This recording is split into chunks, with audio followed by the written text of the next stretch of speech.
સ્વાધ્યાય 9.4 ચોરસનું ક્ષેત્રફળ શોધવાનું સૂત્ર ખાલી જગ્યા છે. હવે આપણને ખબર છે ચોરસની બધી બાજુઓ સરખી હોય એટલે લંબાઈ ગુણ્યા લંબાઈ. લંબચોરસનું ક્ષેત્રફળ શોધવાનું સૂત્ર ખાલી જગ્યા છે તો લંબાઈ ગુણ્યા પહોળાઈ. લંબઘનનું કુલ પૃષ્ઠફળ શોધવાનું સૂત્ર ખાલી જગ્યા છે તો લંબઘન એટલે 2 LB વત્તા BH વત્તા HL. લંબઘનનું ઘનફળ શોધવાનું સૂત્ર ખાલી જગ્યા છે એ તો LBH. આ ગુણાકાર જ છે વચમાં. સમઘનનું કુલ પૃષ્ઠફળ શોધવાનું સૂત્ર ખાલી જગ્યા છે તો 6L². સમઘનનું ઘનફળ શોધવાનું સૂત્ર ખાલી જગ્યા છે એમાં તો L એટલે Lનો ઘન. નળાકારના પાયાનું ક્ષેત્રફળ શોધવાનું સૂત્ર ખાલી જગ્યા છે. પાયો ગોળ હોય એટલે πr². નળાકારના પાયાનો પરિઘ શોધવાનું સૂત્ર ખાલી જાય. પરિઘ એટલે 2πr. નળાકારની વક્ર સપાટીનું ક્ષેત્રફળ શોધવાનું સૂત્ર ખાલી જગ્યા છે તો 2πrh. બંધ નળાકારનું કુલ પૃષ્ઠફળ શોધવાનું સૂત્ર ખાલી જગ્યા છે તો 2πr વત્તા h. વર્તુળનું ક્ષેત્રફળ તો πr². વર્તુળનો પરિઘ તો 2πr. હવે ત્રિકોણનું ક્ષેત્રફળ તો 1/3 ગુણ્યા પાયો ગુણ્યા વેધ. સમલંબ ચતુષ્કોણનું ક્ષેત્રફળ શોધવાનું સૂત્ર ખાલી જગ્યા છે. સમલંબ ચતુષ્કોણ છે તો 1/3 h a વત્તા b.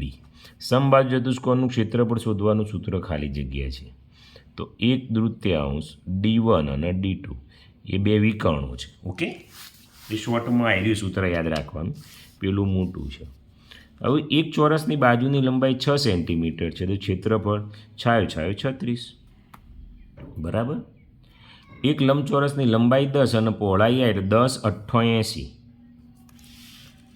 સમઘનની લંબાઈ 10 સેન્ટીમીટર તો કુલ પૃષ્ઠફળ વિદ્યાર્થી મિત્રો તો અહીં કેટલું આવશે 600. એક સમઘનની લંબાઈ 4 સેન્ટીમીટર છે તો ઘનફળ તો 4 ચોક 16 ચોક 64. એક લંબઘનની લંબાઈ 8 પહોળાઈ 6 અને ઊંચાઈ 4 તો તેનું ઘનફળ તો આ ત્રણનો ગુણાકાર થાય 8 છંગ 48 ગુણ્યા 4 કરો એટલે 192 આવશે. એક લંબઘનની લંબાઈ 6 સેન્ટીમીટર પહોળાઈ 4 સેન્ટીમીટર અને ઊંચાઈ 5 સેમ તો કુલ પૃષ્ઠફળ તો સૂત્ર મૂકવું પડે વિદ્યાર્થી 148 આવશે. સાતમામાં એક નળાકાર પાયાની ત્રિજ્યા 7 સેન્ટીમીટર તેના પાયાનું ક્ષેત્રફળ πr² કરો એટલે સાતમામાં આવશે વિદ્યાર્થી મિત્રો 154. એ જ રીતે આઠમામાં આવશે 220. નવમામાં આવશે 880.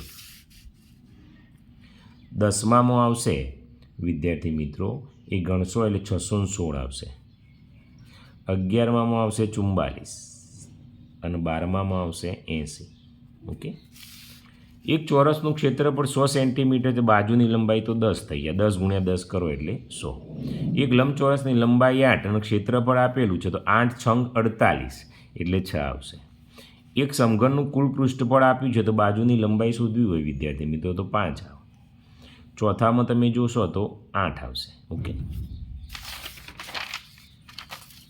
પાંચમું જોઈ લો. એક લંબઘનનું ઘનફળ 60 સેન્ટીમીટર ઘન છે, લંબાઈ 5 સેન્ટીમીટર પહોળાઈ 4 તો તેની ઊંચાઈ કેટલી થાય તો પાંચમામાં આવશે 3. એ જ રીતે છઠ્ઠામાં આવશે 28. સાતમામાં આવશે વિદ્યાર્થી મિત્રો 14 અને આઠમામાં આવશે 40. અહીં તમારો સ્વાધ્યાય છે પૂરો થાય છે. કંઈ ના ખબર પડી હોય તો કોમેન્ટ કરજો.